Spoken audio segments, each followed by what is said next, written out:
Just mulling over Mr. Howie's bombshell.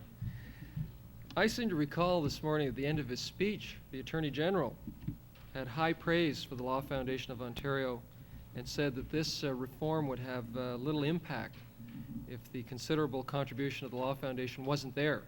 So I think that may have been his political reaffirmation of the government's commitment to make sure that the money's there for the Class Proceedings Fund. And I think I'll follow up on that. In any event, the next speaker is the Honourable Mr. Justice Robert Montgomery, who was elevated to the bench of the Supreme Court of Ontario in 1977. He graduated from the University of Toronto, Bachelor of Arts, and graduated from Osgoode Hall Law School.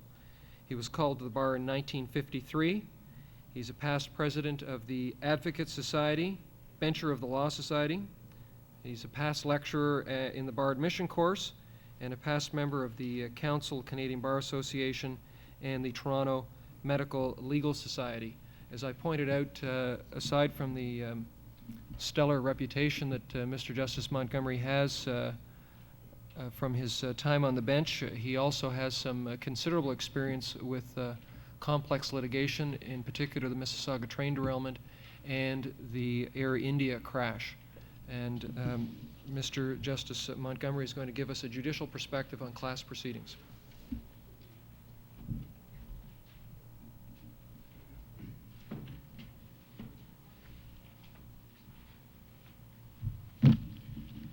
As Ken Howie said, it's always easy about 5 months ahead to say you'll do these things, and then the fateful day arrives.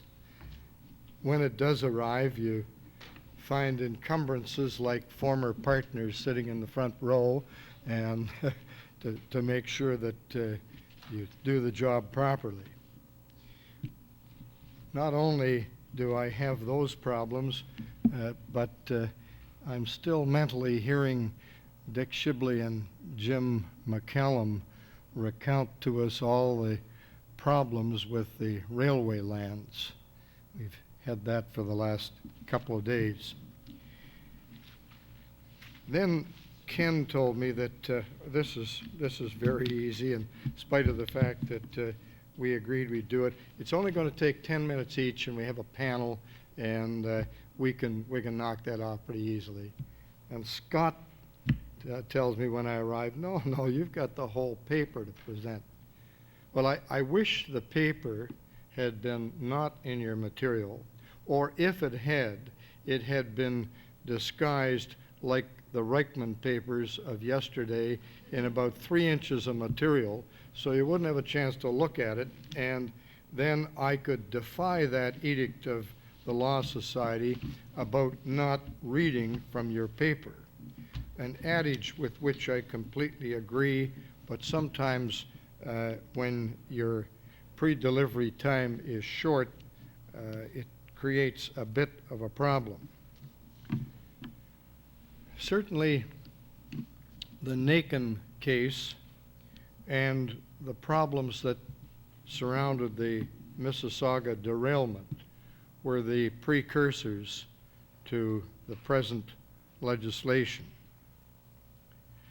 It indeed augurs well for the new class action legislation that 3 former attorneys general, McMurtry, Scott, and presently Hampton,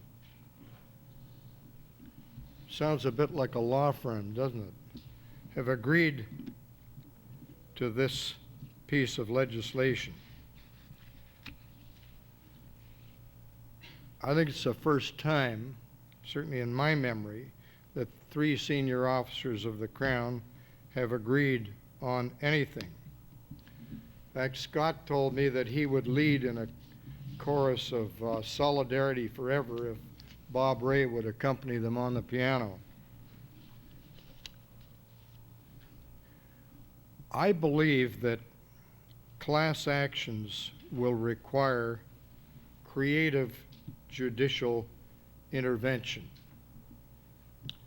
Now, to this date, in the absence of such legislation, judges have had to be creative in dealing with actions that lacked the legislative framework.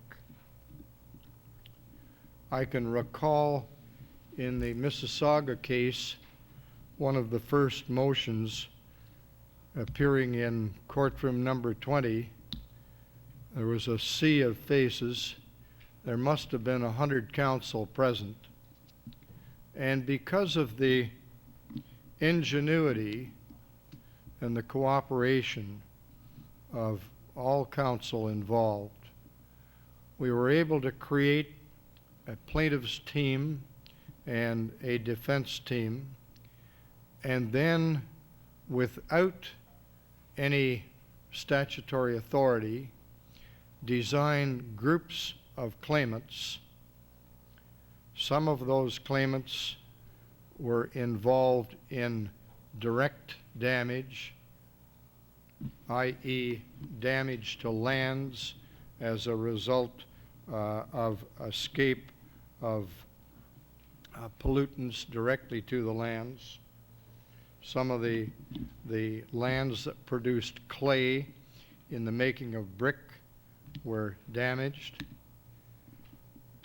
And then there were those classes that represented the indirect damage, those people who couldn't get to work because of Roy McMurtry's necessary order to vacate the areas. And by ingenuity and the creation of different classes, we were able to work through, I don't know how many claims there were, something in excess of 1,400. And they were all settled through the good offices of counsel involved without a trial. In Air India, it was a little different. As I've indicated in the paper, the minimum amount of $75,000 US was available under international convention, but lawyers, being astute as they are, wished to augment that amount and brought action against everybody and his brother who might be liable to the traveling public, and they sought a party who might be liable with a deep pocket to augment that minimum $75,000 US. That action was complicated by the language barriers that existed between people from numerous countries, particularly India. There were a lot of people who lived in India who were potential beneficiaries. There was the problem of the litigation being commenced in a number of provinces in Canada, and in addition to that, actions were commenced in the federal court.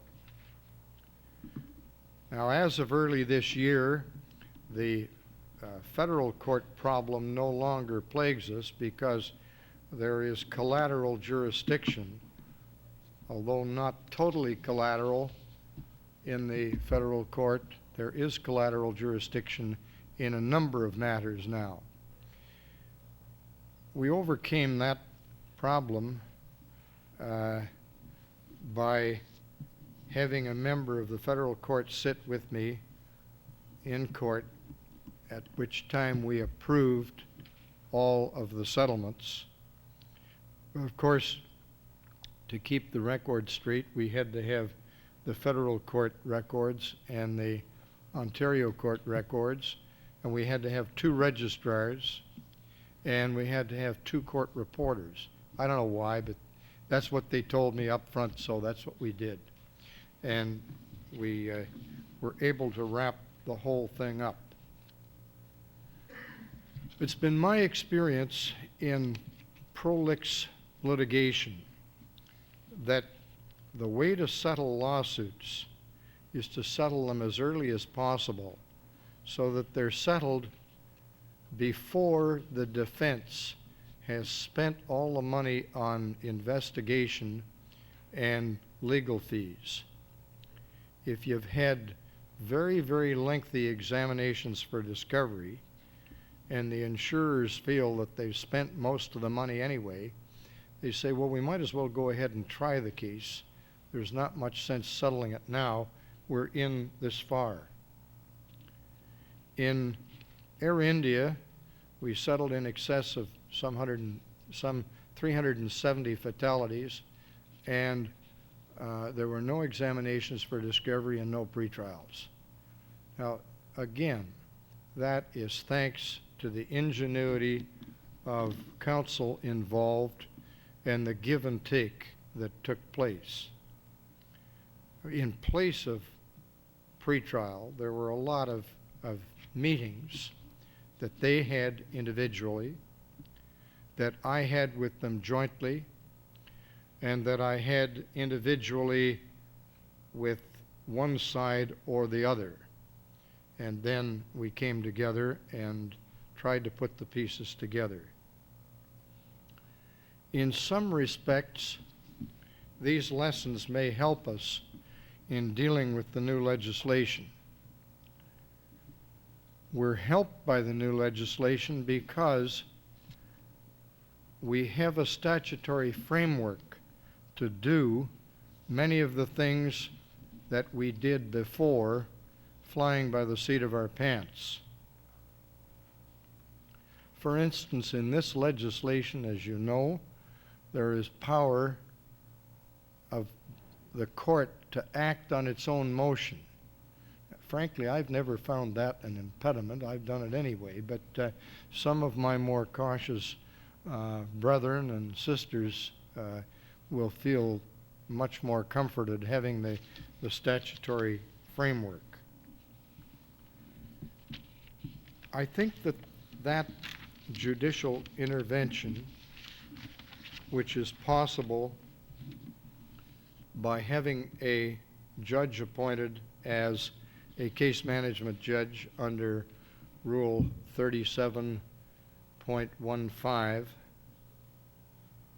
is one that ought to be proactive in nature.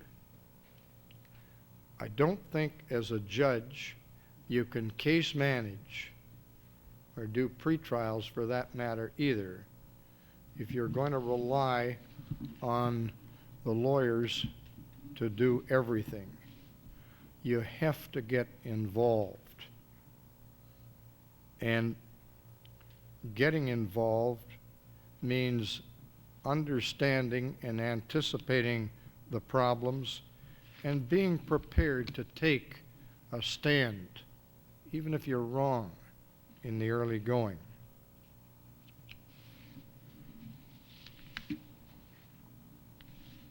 I think the most significant aspect of this new legislation is the access to the judicial system that is allowed and fostered to a greater number of people. And to revert back for a moment, if you want the section that refers to the judge having jurisdiction to move on his own motion, it's contained in Section 9.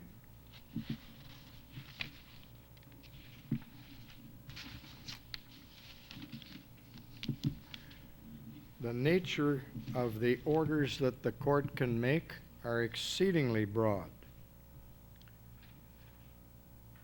The court can make any order that will ensure the expeditious and fair determination of the pending proceeding.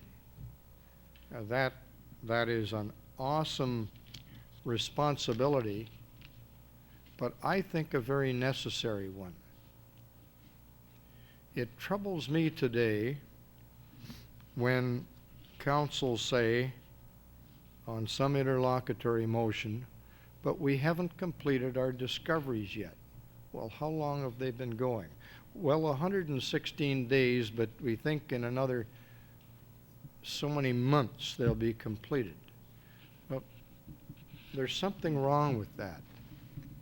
I can remember not too many years ago when you could conduct a discovery in a couple of hours and then go to the local coffee shop with your counterpart and discuss the issue and resolve it and agree to the recommendation that you would make to your respective clients and get the case settled.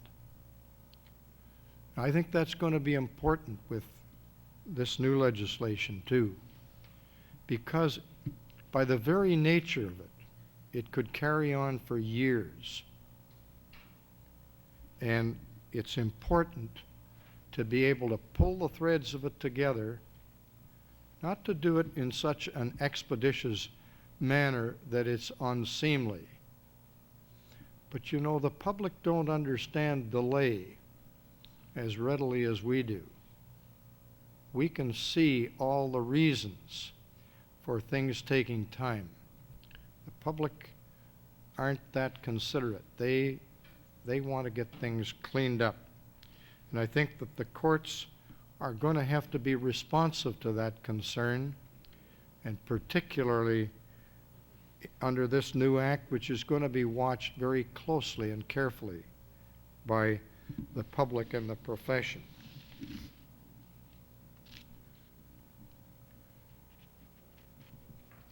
Another thing that's interesting about this legislation is that the court can determine common issues and then turn to the individual issues and deal with them in ways that it could not deal with them before. It may deal with them by way of a hearing or a sub-hearing, or make references to someone else, and they may even deal on consent with some aspects by way of alternative dispute resolution. You may or may not be aware of another piece of innovative judicial thinking that occurred a few short weeks ago, one that I think is very novel in Canadian legal history, if not on a broader compass than that. And that is on the Algoma situation. Mr. Justice Farley was dealing with that almost insurmountable problem of trying to resolve the Algoma problem, and without any legislative framework, he decided that he was going to appoint another judge and have him closeted with all of the parties to hammer out a settlement.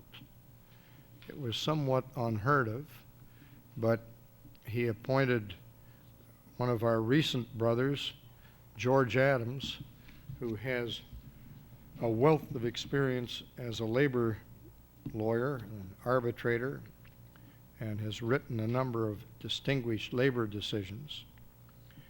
And George closeted himself with the banks, the company, the union, the government, and after a week in the hotel, they emerged and had a resolution of the problem. So that these indeed are days of imaginative judicial intervention, and I hope that this will just be the start. You will have noticed in perusing the Act that in dealing with aggregate damages, the court may accept evidence of statistical material And the guidelines for that are laid down in the Act, and the time limits within which you will have to give notice and what you will have to furnish to your opponents. And they allow for the admissibility of types of evidence that would not be admissible save and except for this statute. In this way, average damages may be calculated, and evidence may be led that will shorten what otherwise might take a long, long time to put in by a plaintiff to prove the nature and extent of damages to certain classes of people. These provisions, I believe, to be novel but very necessary. I think I'll leave the balance of the paper for you to read at your leisure. I've concluded my paper by saying that this is an exciting piece of legislation which can have a very valuable effect on the fabric of the law of this province. Thank you.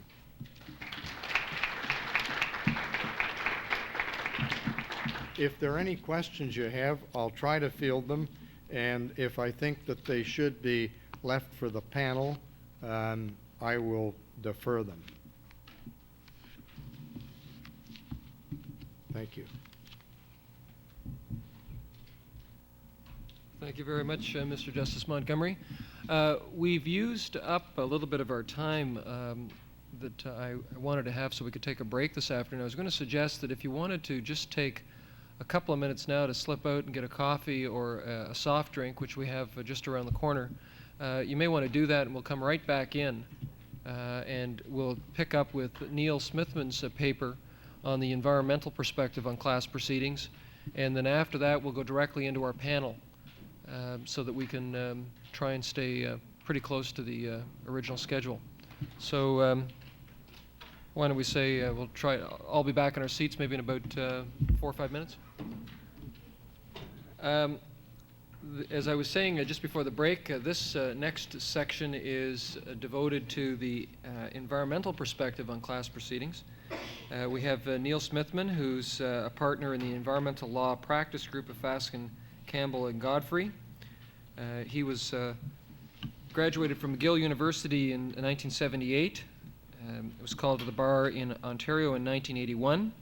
He's an experienced trial lawyer whose practice focuses on environmental law, and in particular the environmental assessment hearings and the defense of prosecutions under the Environmental Protection Act, the Ontario Water Resources Act, and other related statutes. Mr. Smitheman has also appeared on numerous occasions before the Ontario Municipal Board and is presently acting as senior counsel on a major landfill hearing under the Environmental Assessment Act. We're very lucky to have him here to give us some remarks from the environmental side of things. He was able to combine in his paper not just some comments about the use of environmental causes of action in class proceedings, but also was able to think out loud a little bit about the Environmental Bill of Rights. So I'll give you Mr. Smitheman. Thank you.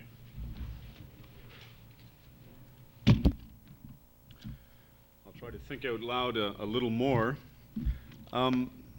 If you would consider the following scenario.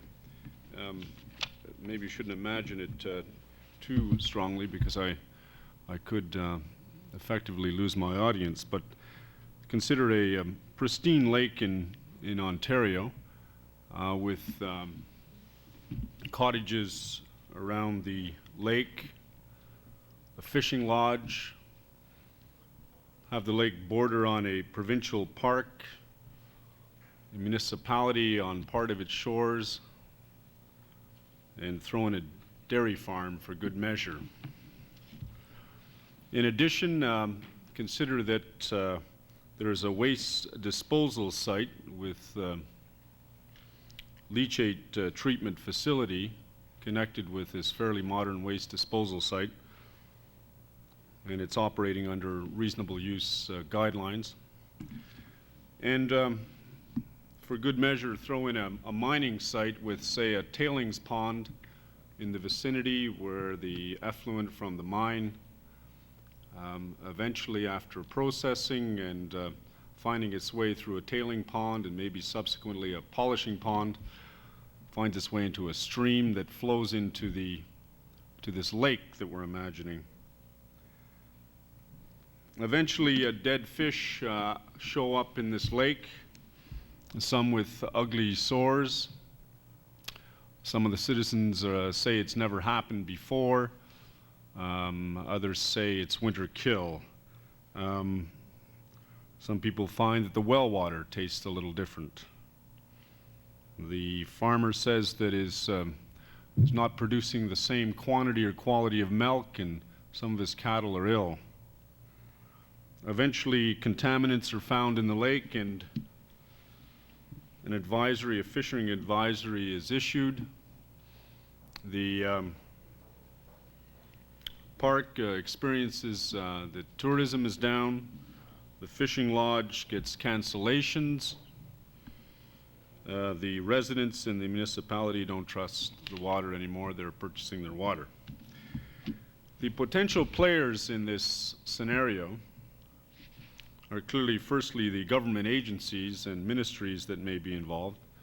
Ministry of Natural Resources, Ministry of the Environment, investigators under the Fisheries Act. In addition, there are the potential plaintiffs, the cottage owners with the difficulties with their well water, devaluation of their property, the lodge owners with its cancellations, farmers with the illness of their cattle. All of these potential plaintiffs are suffering, as you know, direct and consequential damages. The third category is are the users of the park, the sport fishermen, the tourists. For the sake of this scenario, assume that they do not suffer any direct or consequential damages. And finally, the defendants would be the mine owners, the waste disposal company, and possibly the municipality. The remedies available to the government are pretty straightforward under the statutory provisions and regulations. In addition to the Ministry of the Environment, for example, enforcing the Environmental Protection Act, Ontario Water Resources Act, and other legislation, the Attorney General may consider a public nuisance action. The individuals with direct and or consequential damages could clearly consider an action based in tort, and toxic tort actions are becoming more prevalent. Private nuisance possibly, clearly negligence. And also what I refer to as in the paper as a Section 87 action, which is a statutory right of action contained in the Environmental Protection Act. And I'll come back to that because in connection with the class action potential that there's this considerable potential to use Section 87, and depending on how you interpret the wording. The tourists in our scenario and the users of the park will have some difficulty with respect to standing, cause of action, or bringing an action for public nuisance. Generally, the huge costs of protecting the environment can best be borne by the government, but the government generally will only enforce, as you know, public rights.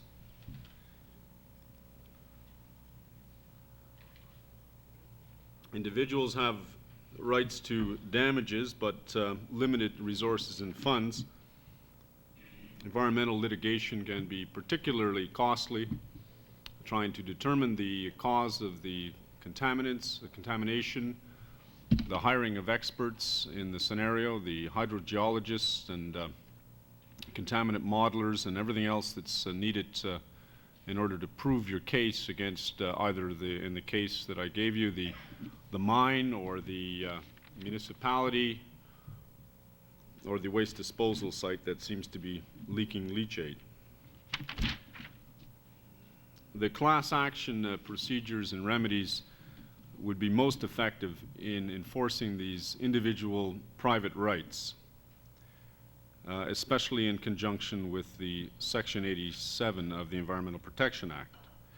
The traditional obstacles to the class action have been, I'm sure you've been told already, reduced substantially by the Class Proceedings Act. And in the scenario that I presented, certainly the farmer, the cottagers, the lodge owners, the town residents, could possibly find themselves certified as a class.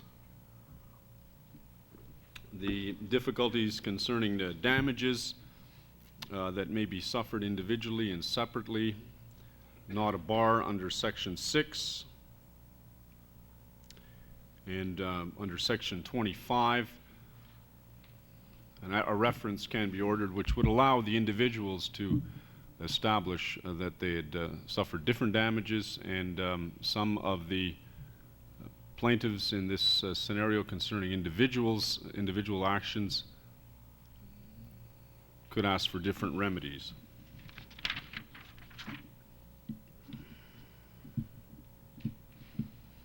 So that, in short, the class action legislation can right many a wrong as far as the environmental legislation is concerned, provide the funds that are necessary to bring these costly actions, so that your exasperated weekend cottagers can join with lodge owners, townspeople, etc., to launch what might otherwise be a prohibitively costly action against a defendant that can well afford and has had experience in defending these kind of actions against the ministry, for example, in the past. In addition, under Section 33 of the Class Proceedings Act, the high costs of litigation can be defrayed. In short, the effects on the defendants in an environmental-based action, in theory, can be very frightening. But in practice, I've been involved in a number of cases where we've tried to get people together just to meet at town halls without even any considerations of class actions. And the practical difficulty I find is that it's sometimes easier to herd cats than it is to get people together and consider joining and providing initial contributions just to do basic experimental work, and hire a hydrogeologist, for example, to try and determine where the leachate flow may be. These kind of things are met with a great deal of difficulty, and I don't see, of course, the Class Proceedings Act doing anything to alleviate that. The potential problems I see for a defendant may come about depending on an interpretation that the courts may or may not give to Section 87 of the Environmental Protection Act, which reads, Her Majesty in right of Section 2, in right of Ontario or in right of Canada or any other person has the right to compensation for loss or damage incurred as a direct result of the spill of a pollutant that causes or is likely to cause an adverse effect. And it goes on, from the owner of the pollutant or person having control of the pollutant. When you read Section 83(7), you'll note that the onus under this Section 87 action shifts to the defendant, so that the defendant under Section 87, or the owner of a pollutant or person having control of a pollutant, is not liable if he establishes that he took all reasonable steps to prevent the spill of the pollutant, or if he establishes that the spill of the pollutant was wholly caused by an act of war, et cetera, et cetera. So there's a shift. It's like a strict liability defense that you would have in a normal prosecution, only this is a private action. And then Section 87(4) of the Environmental Protection Act carves out even more. It basically makes an exception to the 87(3) that I just read, and states that Section 3 does not relieve the owner of the pollutant, the person having control of the pollutant, from liability for cost or expense incurred. So the direct costs, the cleanup costs under Section 87(4) become an absolute liability, if you will. The consequential damages are strict liability. If you combine the Section 87 with the class action, you can see what can happen in the scenario for the defendant. It can be quite frightening. There's an absolute liability for cleanup costs, strict liability, if you will, for consequential damages flowing from a spill. The issue is, in the scenario that I've given you, is whether or not leachate leaking from waste disposal site and effluent from the tailings pond of a mine is indeed a spill pursuant to the definitions under the Environmental Protection Act. Without going too far afield into environmental law, there are some that argue that indeed that constitutes a spill. Others say that it's a discharge and thus not a spill. However, the point is it's there combined with the class action proceedings. In other words, with the funding available, you could see a number of scenarios developing that could be quite frightening for our defendants in the case that I just presented. The real sleeper, it seems to me, in this scenario, the third class of people, the tourists, the users of the provincial park, who have no direct or consequential damages. Generally speaking, they cannot commence an action based on the toxic tort. They have difficulties with a cause of action, and certainly they cannot easily obtain standing to enforce public rights under the present legislation. But with a Bill of Rights, in some jurisdictions, the Yukon, Michigan, to name two, have an environmental Bill of Rights, and with a Bill of Rights, the scenario changes quite drastically. The Bill of Rights would provide a private citizen with the right to enjoyment and preservation of a reasonable standard of environmental quality. Just what does all that mean? Ruth Greer has not only proposed but has, I believe, promised that Ontario will get a Bill of Rights, and I won't go into details on that. There are people who know more about it. I'm not on the committee or on the task force with respect to the Bill of Rights, but the Bill of Rights combined with a Class Proceedings Act, again, could provide, it could become an effective weapon in the hands of various interest groups. A private citizens group could insist upon enforcement of public rights, cleanup orders, compliance with the certificate of approval, and prosecution. The problem with an action under the Bill of Rights is that it would be costly too, but combining that with a class action legislation could, as I say, become an extremely effective weapon in the hands of various interest groups, especially with one that combines that with an activist lawyer who's been retained on behalf of an interest group.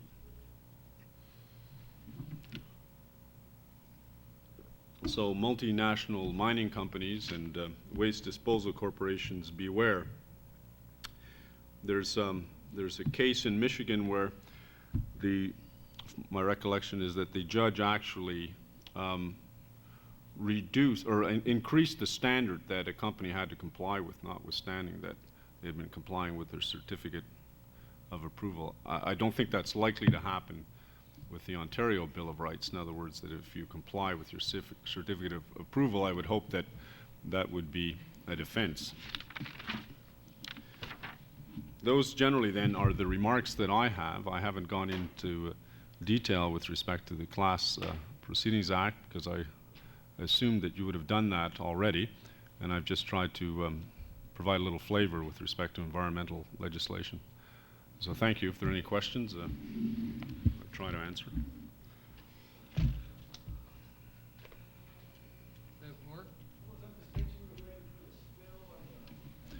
And a discharge into the environment.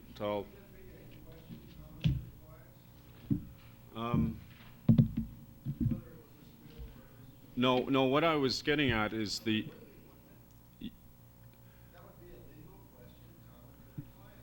whether or not an interpretation of yes, that would. But what I was considering is more of the substantive law and the ramifications that could flow from that. And particularly relating it to the scenario that I put forward originally. In other words, if you have continual effluent coming out of your tailings pond, for example, the issue is whether or not that in fact is a spill, because a spill is a discharge from a, quote, structure or container. That's all I was alluding to. No, I'm just saying that in terms of whether this would qualify. Yeah.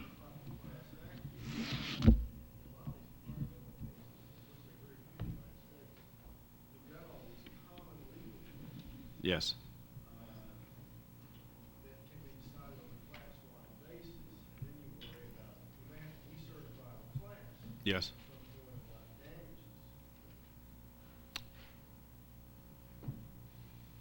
I agree. Thank you. Thanks very much, Neal. Thank you. Well, this is the part where we get to really think out loud, ask some of the difficult questions, some of the even troubling, potentially ethical problems that lawyers will run into. And for this panel, we have former Attorney General Ian Scott. Mr. Justice Montgomery is going to join us again, and Ken Howie is going to join us on the panel, and Bev Moore is going to come down. So what I thought I might do is we can field questions from all of you, or I can maybe throw a couple of questions that I've got at the panel, and we'll take it from there. But it's a good time to think out loud. We've got about 30, 45 minutes left to go, so we should be able to handle most of the questions and finish on time. But before we actually have the panelists up here, I should formally introduce my former boss, Ian Gilmore Scott. He's a partner in the law firm of Gowling, Strathy and Henderson, and practices in general civil litigation, including labor relations, administrative tribunal work, and professional discipline work.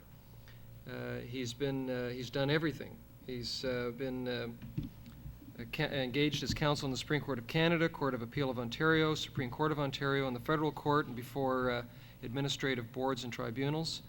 He has a very distinguished academic background and is probably best known, aside from being one of the province's most senior counsel, his stint in office as Attorney General between 1985 and 1990 was one marked by a considerable amount of reform. He was also a minister responsible for Native Affairs. He was a minister responsible for women's issues, a member of a number of executive council committees for government policy and priorities. And the only other point that I wanted to make by way of introduction is that in 1959, I had my 6th birthday, and Mr. Scott was called to the bar that year. But no point, just mention it. The other panelist is Mr. Ken Howie, who is a senior partner in the Toronto law firm of Thompson Rogers, and his practice is limited to personal injury litigation. He's a graduate of the University of Toronto and Osgoode Hall Law School. He was called to the bar in 1951 and appointed to Queen's Counsel in 1962.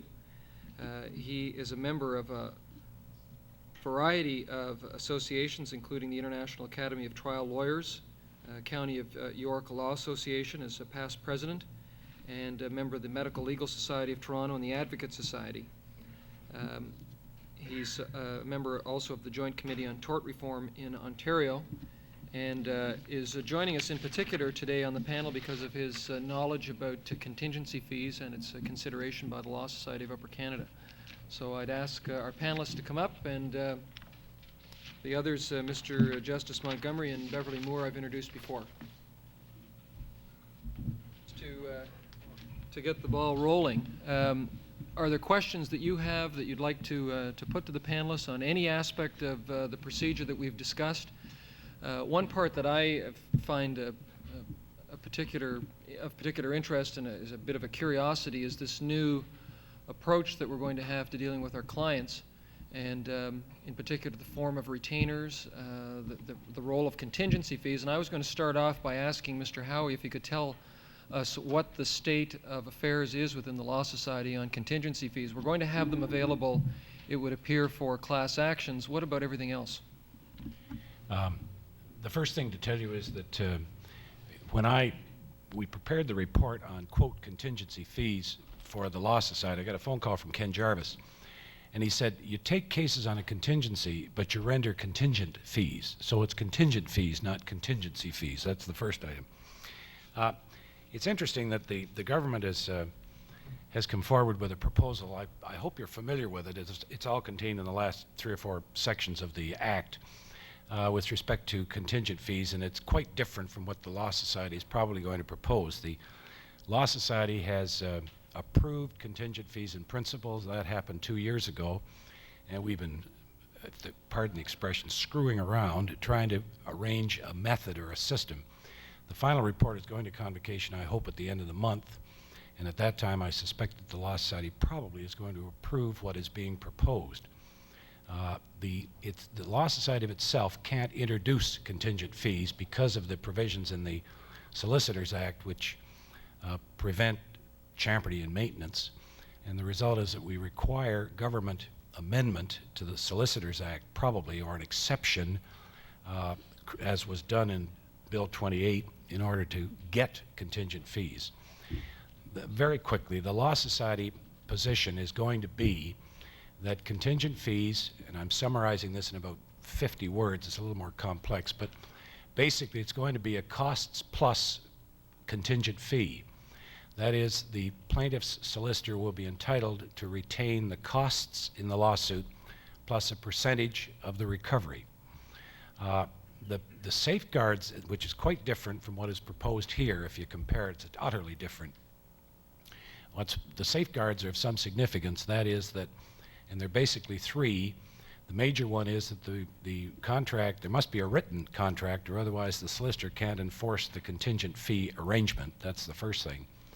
The second thing is that at the end of the case, or at any other time, the client may seek a court review with respect to whether or not at the contingent percentage was a reasonable arrangement at the time that the contract was entered into. And finally, at the behest of the Advocate Society, we've written in a third safeguard, and that is that at the end of the case, in any event, whether, assuming the contract was in writing, assuming it was reasonable at the time the contract was entered into, nevertheless, in the final result was the fee unconscionably high, and those are the words that will be used. I think the difference that we have, and the quarrel I would have if it's a quarrel with what is proposed, is it's a bureaucratic, extremely difficult method of trying to deal with the fees in class proceedings on a contingent basis. You've got to go and get it approved, you've got to go back at the end and get it approved and so on. And I simply think, this is a personal view, I'd rather see that amended to coincide with what the Law Society is going to propose if we can get the government in effect to agree. Does that answer it, Michael? That's a help. Just on the contingency fee that's contained in the Class Proceedings Act, the bureaucratic element that Mr. Howie is referring to is not just, I think, the fact that you have to get court approval of it, which is designed to make sure that these absent class members, a part of whose recovery will go to pay this fee, are protected. But the other part that you should be aware of is that the contingency element to it is not just that the fee is charged or the accounts rendered in the event the action is successful or that it's settled successfully. You also have a formula for the calculation of the fee that is based on the number of hours worked, the hourly rate, multiplied times a multiplier that is intended to gross up the fee to compensate the lawyer for the risk in undertaking the litigation. So it's not a straight percentage recovery of the judgment of the percentage of the recovery on behalf of the class. So there are some little steps that have to be followed, and it's lifted from a model that gained some popularity in the United States, variously referred to either as a multiplier, the Lindy model, or the Lodestar method. And maybe this is a good time to find out from Bev Moore what the experience has been in the States with the Lindy model or Lodestar approach to contingency fees. Well, yeah, there is a slight trend right now to go back to percentages. There's one of our 10 or so circuit courts that has recently flat out said that in all common fund cases, not statutory fee cases where there's a statute saying you can recover attorney fees on top of your common fund damages, but in all common fund cases, plaintiff's counsel shall simply get 25%, period, the end. 3 or 4 other circuits have now said that it's discretionary with the trial court to either award fees on a percentage basis or to award them on a Lodestar multiplier basis. The criticism of the Lodestar multiplier basis is that it's a lot of trouble for judges to actually, what judges do is they spend a lot of time cutting your Lodestar. I mean, I was in a case recently where we all put in our time records, and I had this, just like all the other, we had 4 firms in this case, and my time records were about 50 or 60 pages long, detailing, each task I did. And this was a case that I knew I was a specialist in the subject, so I did most of the work myself. I didn't want to delegate much time to my associates because I knew that they would spend like 3 or 4 more times learning what I already knew. So the judge cut my time by 10% because I did too much of the work myself instead of delegating it to lower paid associates. Then he cut my co-counsel's time by 15% for delegating too much of their time to associates. So I mean, and really, it's a very arbitrary thing, this Lodestar business. I've seen cases where the same lawyers or law firm in case A will have their time cut by 40%, and in case B, similar kind of case, will have their time cut none at all. It depends on the whims of the judge. Is he hostile to plaintiffs or class actions? And it's so you can understand from that point of view, at least, that plaintiffs' lawyers would find a lot greater certainty in getting 25%. Of course, that means if they only recover $2 million and have a $1 million Lodestar, they're still only going to get 25%. But of course, what they're really dreaming about is the proverbial pot of gold where they recover $100 million and get $25 million with a Lodestar of $1 million. That hardly ever happens. But there's that sort of flux in the law in the U.S. I do think that this approval business is, I mean, I can see a lot of litigation arising out of the contingent fee proposal that I just heard about. The plaintiff hires a lawyer, then he hires another lawyer to challenge the first lawyer's contingent fee. I mean, of course,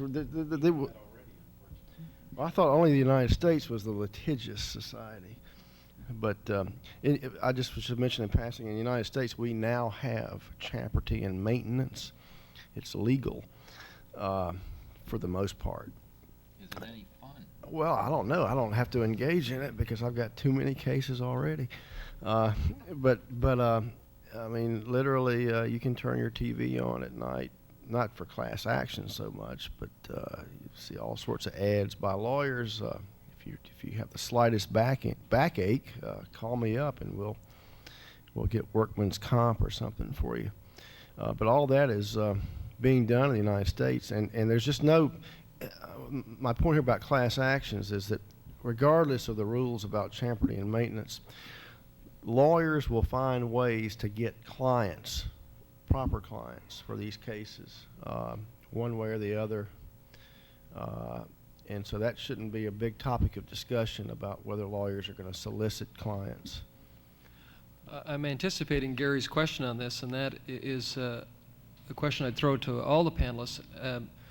Should the right kinds of class action lawyers be able to seek out the representative plaintiffs, or should we all sit around and wait until the representative plaintiff finds the right class action lawyer? And I guess what I'm driving at is there a relationship between some expertise in the class action area and being able to get these clients, or do we all have to just sit and wait until they sort of find us out given the nature of the specialty?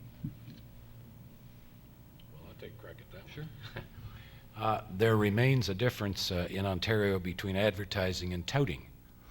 And I think it's touting. I don't see what the difference is in a lawyer going out and seeking a class action representative when he knows there's a case than me going out and flashing my card in the funeral parlor to the widow whose husband was killed, and I think I can handle that case. I'm sorry, but that's the way I feel about it. And I don't, again, unless we make some changes in the Law Society, it seems to me that for lawyers to go out and chase up representative plaintiffs, for example, would be considered by the Law Society to be touting, period. That's the old rule, and I entirely support it and enjoyed practicing under it, but I've been away for 6 years, and I've now come back to the world of Toronto, and nobody does any touting, but there seems to be a lot going on that's now called marketing.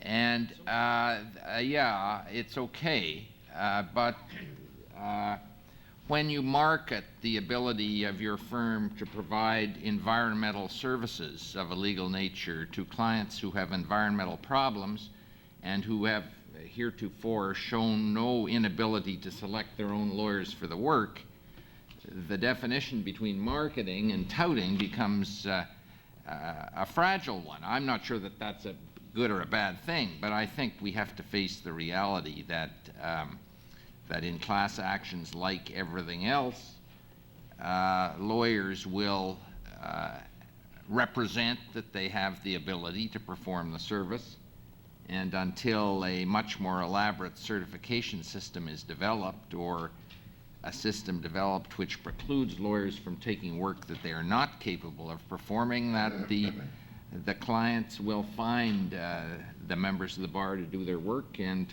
let's pray God they find the right ones. Can I just I was always taught that touting was how defense lawyers got their clients at the country club. No, that's permissible here. I know. I mean, it was. But let me just give you an example. In the U.S. we have this thing called the First Amendment. That's how we get around all these things. But the way lawyers don't have to do any touting, because, I mean, to give you an example of how this all got started in the United States, the thing called the Civil Rights Movement, the NAACP, National Association for Advancement of Colored People, organized the whole desegregation movement back in the 50s and 60s, and they were the ones who would get the clients They were laymen. They weren't lawyers. They're not subject to the Bar Association rules. They would simply refer the clients to lawyers who they knew were experienced in these areas. And you can understand how now there are environmental organizations, consumer organizations, neighborhood organizations, and so forth. So one way or the other, some lawyer will get the case referred to him without actually having to go out and tout for the case. It's interesting, though. I know in my own mind, just from my own experience, two class actions that are lurking out there, which both of which probably involve a fifth of the adult population of Ontario, and no claim of which would be worth more than $50 to $75. You know one of them, but I haven't told you the other one yet, and I'm not going to. How is that case going to come to a lawyer? I think what's going to happen is a lawyer is going to raise it and create the class. It's the kind of case that would not be brought on its own in small claims court, and perhaps couldn't be available under this legislation. It may even be too small, but eventually lawyers are going to identify some of these claims from their general understanding of the law and policy and run into clients who will advance the case. Now, whether that's touting or not, I can't say, because I don't understand what touting is much anymore. Yeah, I think that Mr. Scott's right on this, because how will we find out about the otherwise uneconomical claim? These people won't go to an environmental association, or they won't go to a consumers association, I don't think, and say, everyone in the province or everybody in Metro Toronto has been overcharged by $5 on their cable TV. Something should be done about that. Most people just walk away from it. Well, the way it's done is that it's called, I hate to use this term, I used to know about all this champion maintenance. I used to study all these old English law review articles. It's called runners. In effect, what the NAACP did was act as a runner for a group of lawyers. In effect, the NAACP hired a bunch of lawyers specializing in this area. And the same thing happens in environmental areas. And the NAACP was, in effect, on call to go out and find these people in these two cases. In fact, if you'll tell me what they are, I'm not telling you. I'm just trying to begin my practice again, and I want to be left alone. I can't even practice here. So. But I mean, in other words, the lay organization is under one of its tasks is to go out and whip up these lawsuits. But see, there's nothing wrong with that. We can go on with this. But I mean, the Chamber of Commerce does it. Sure, but there's nothing wrong with that. What's wrong is the lawyer initiating the contact, finding the client, and getting retained.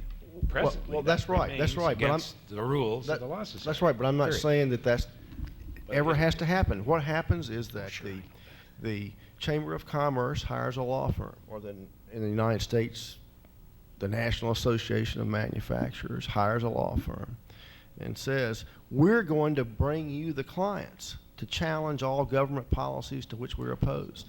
Nothing wrong with that at all. We've got some questions out here, first at the back and then coming down through the group.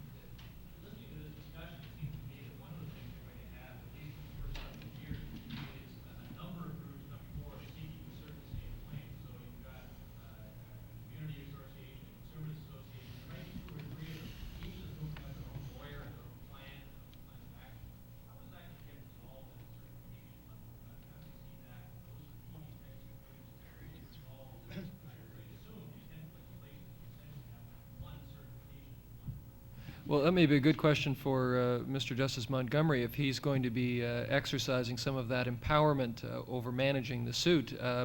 What kind of considerations would you apply in staying some of these actions and allowing other ones to proceed? Well, I don't know that there's any pat answer to that, but if you look at the purpose of the legislation, it's to make it the process expeditious and fair and accessible to a large segment or the entirety of the population. And those are just some of the considerations that you're going to have to bear in mind when you look at the competing factions that may come before you seeking certification in the same putative class action.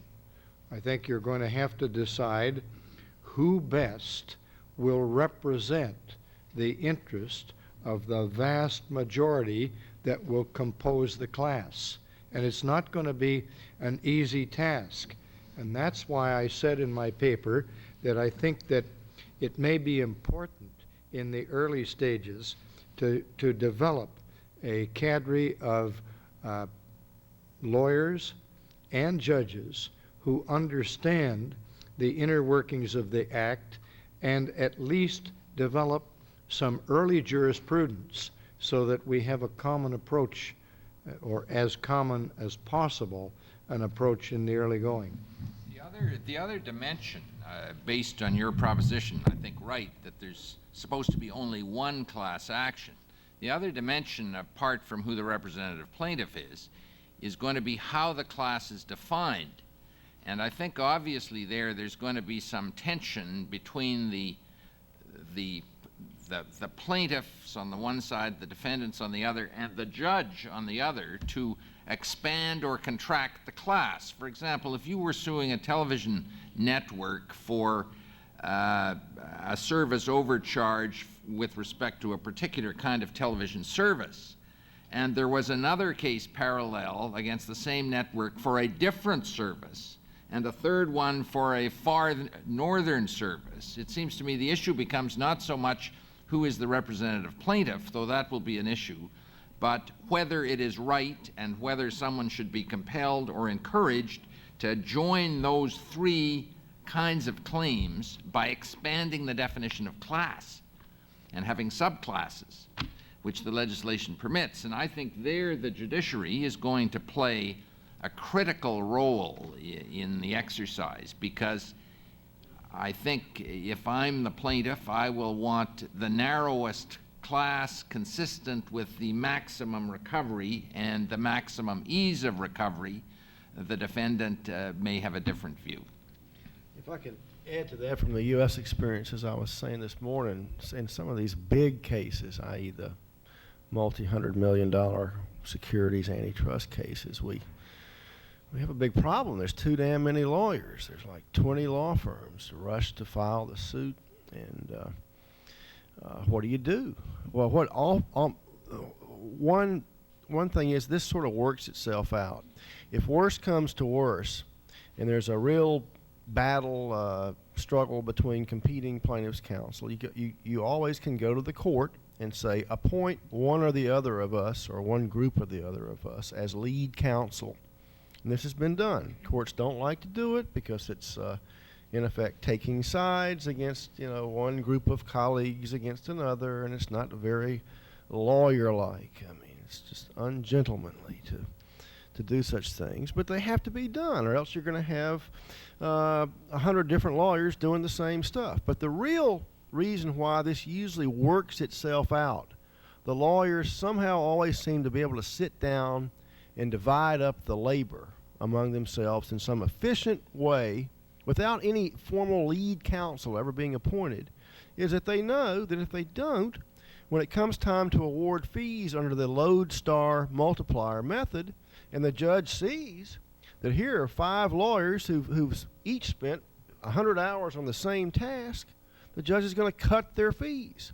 So there's that incentive. Of course, that's not really a solution, because that just means the judge has to spend more time combing through the time records to find duplication of effort. And what happens is the judge will just cut everybody's fees by 20% or whatever. And indeed, if you look at the data, and we've done some studies on this, you find that in these cases in which you've got 100 named plaintiff lawyers, that the fees do get cut. There is a premium paid in terms of lower fees on average for all of the attorneys in the case, simply because there are just too many of them. I don't know what else to say about that solution except that it sort of works out, and then there's always competitive bidding, as I mentioned. didn't want to get too hung up on the fee end of things, but are there questions about other aspects of this? Lloyd? Two things I just want the panel to comment on. Some years ago, I think it was 78, I was in Ann Arbor and listened to Phil Corboy describe a class action. The first one I heard about was $6 million that we had won. I understand his contingent fee to be 33 1/3%, which was pretty impressive back then. That was the hotel overcharge case? That was the hotel telephone overcharge case? The story behind this is that one of either himself or one of his associates realized that the Ramada Inn or one of the big hotel chains had been charging him a quarter or whatever it was for every phone call without telling him in advance. It wasn't part of the contract. So he, Corboy, pulled no punches about telling his audience he or his associate, whoever it was, decided to commence the class action. As the representative plaintiff? Created the class and picked up the facts. That's no, Where do you stand on that venture? And Mr. Justice, that's question one. Counsel being the representative plaintiff. I don't think counsel actually stood in the position of representative plaintiff. I think he may well have had one of his colleagues or somebody confirmed it. Ken may know this case or that's no longer allowed in the U.S. You cannot have a member of your law firm or your secretary or your wife but you can have your cousin be the plaintiff. So there are limits. he made no bones about it. He realized, holy smoke, here's a chance for class action management. Somehow And by the way, he was very lucky because after he got that one settlement, the nationwide class action about the hotel telephone overcharges was denied by the Ninth Circuit, saying that you can never have a class action like this. Of course, Mr. Corboy already had his money, so. On the other hand, Lloyd, you know, one looks at this thing as either a complete bonanza for lawyers or a horror story for all of us on the other hand. In fact, neither is likely to be the experience. When we were working this up, we looked at the experience in the province of Quebec, smaller province, and where the scheme is slightly different in significant ways. But there, in something like 10 years, less than 200 class actions had been commenced, which is less than 20 a year, and I think less than 50 of those 200 had actually come to trial or had proceeded to a significant settlement. So it doesn't seem to me that we're likely, especially with the certification process in place, to confront a flood of litigation, which will allow us experts, of course, to command it all. Well, can I just, I'm sorry to say all this, but in the United States, except for the last 2 years, the number of class actions filed, I've said this at 3 previous of these conferences, the number of new class actions filed every year has declined every year for like the last 15 years. If class actions were such a bonanza, that you would think there would be more of them and not less of them. And even the most lucrative types of class actions, i.e. antitrust and securities fraud class actions, which you probably won't have very many of here, at least in the early going,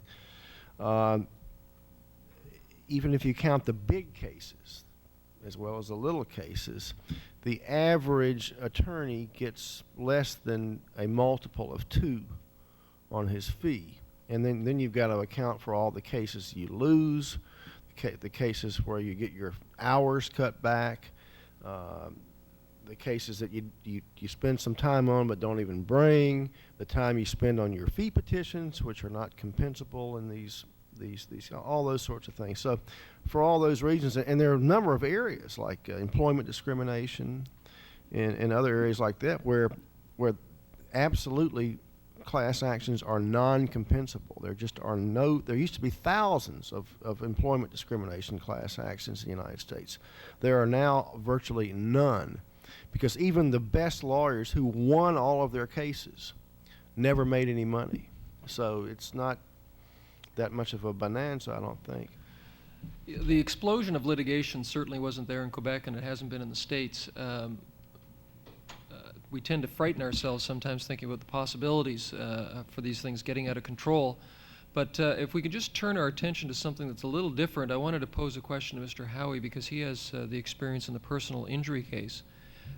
If a client came into your office and said, something had happened to them. They'd suffered a particular injury, and you recognized, having participated in this program, the tip of a personal injury iceberg, that there were probably lots of other people out there who had suffered the very same injury. And not necessarily a case like the heart valve one where they may or may not suffer the injury, but it's guaranteed that there'd be other people out there in the class. How would you broach with that client, who's probably never heard of a representative plaintiff, the possibility that they may want to act on behalf of a lot of other people? Carefully. I don't think there's anything unusual about this situation. My own experience has been, it's happened umpteen times. I've had some of the IUD cases, some of the drug cases, the thalidomide cases I was involved in. And while the only way you can approach that is to decide whether or not you want to stir up a class action or whether or not you want to hand an individual claim.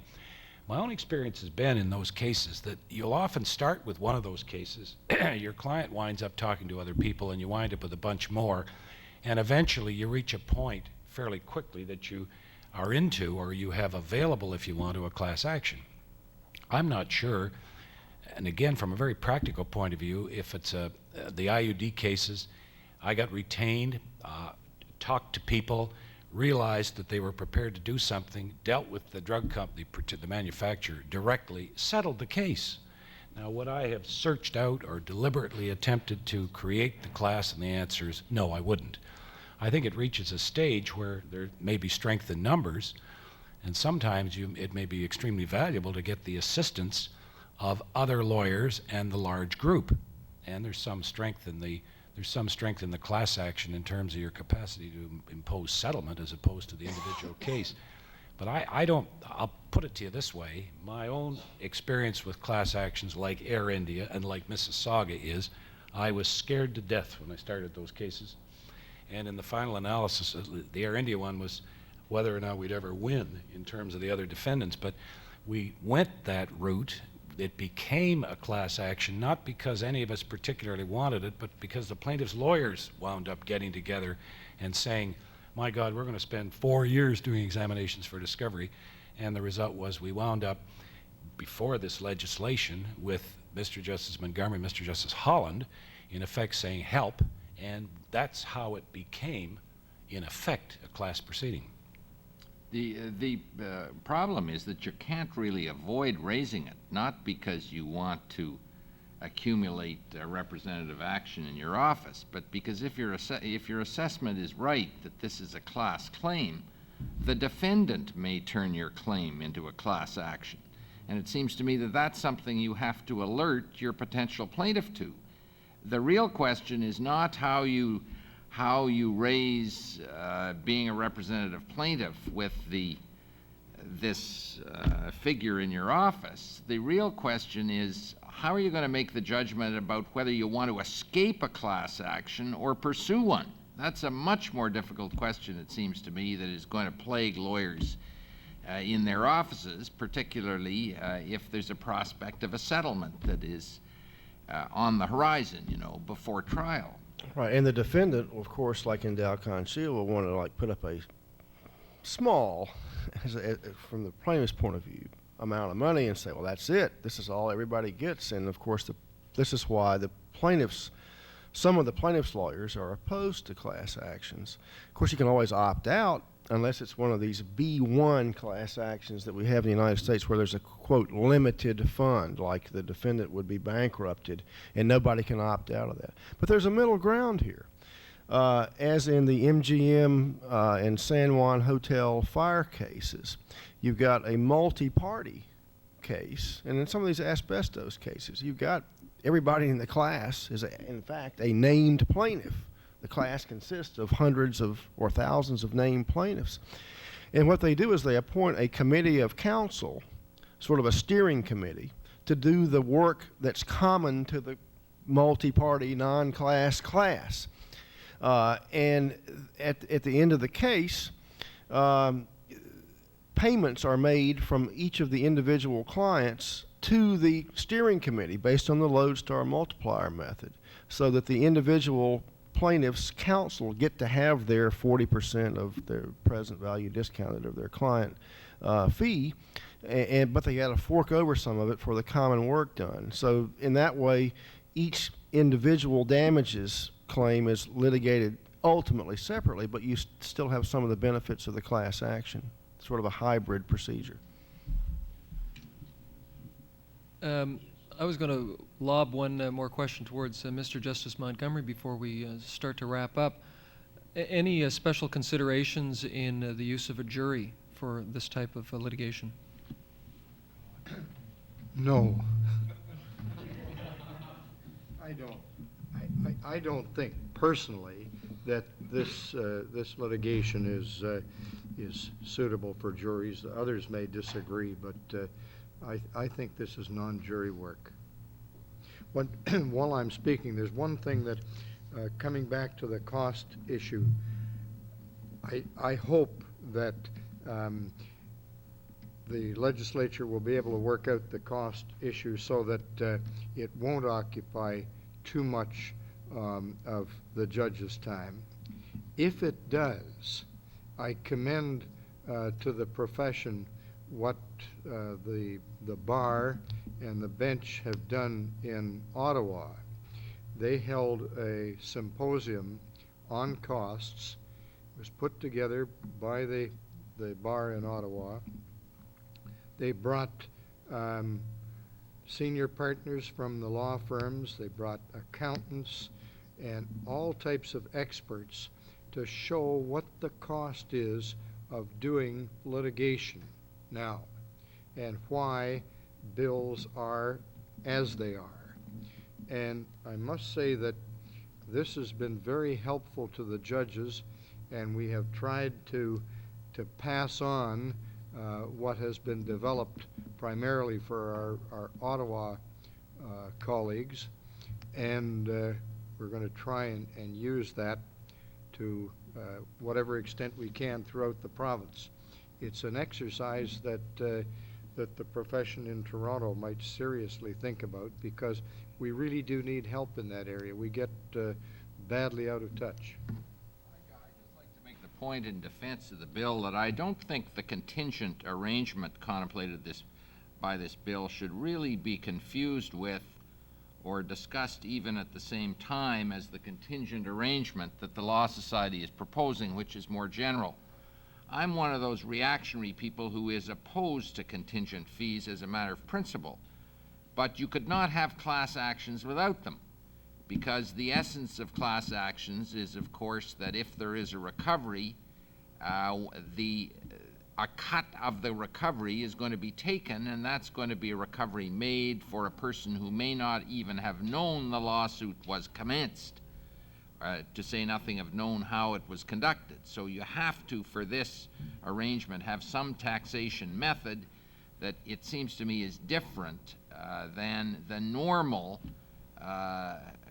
contingency question that arises or the normal taxation method. You'll be fixing, in effect, a discount on recovery for people who were unaware that the litigation was even commenced when you fix the lawyer's fees. Right, it's the common fund doctrine. I mean, you creating a fund which wouldn't have been created otherwise. On jury trials, we do have jury trials in the United States in these cases, and really, it's amazing. They're just like any other kind of jury trial. I mean, in effect, the well, that may be too. Last one I had, I lost. But in effect, the plaintiff is the class. I mean, you don't ask the jury to certify the class. I mean, it's already given by virtue of class certifications that you've got a single entity here who's the party litigating. And you do, though, have to have frequently special jury interrogatories where the jury has to answer a series of questions, but I take it you've got to have that in a lot of individual tort cases here as well as in the U.S. also. Gary? Can I just go back to the question we started out with, what Ken described as challenge? There's a school of thought that says that class actions either work or don't work, depending upon the role of the lawyer entrepreneur. That you either have a system, like the American system, where you have lawyer entrepreneurs who make the system operate, or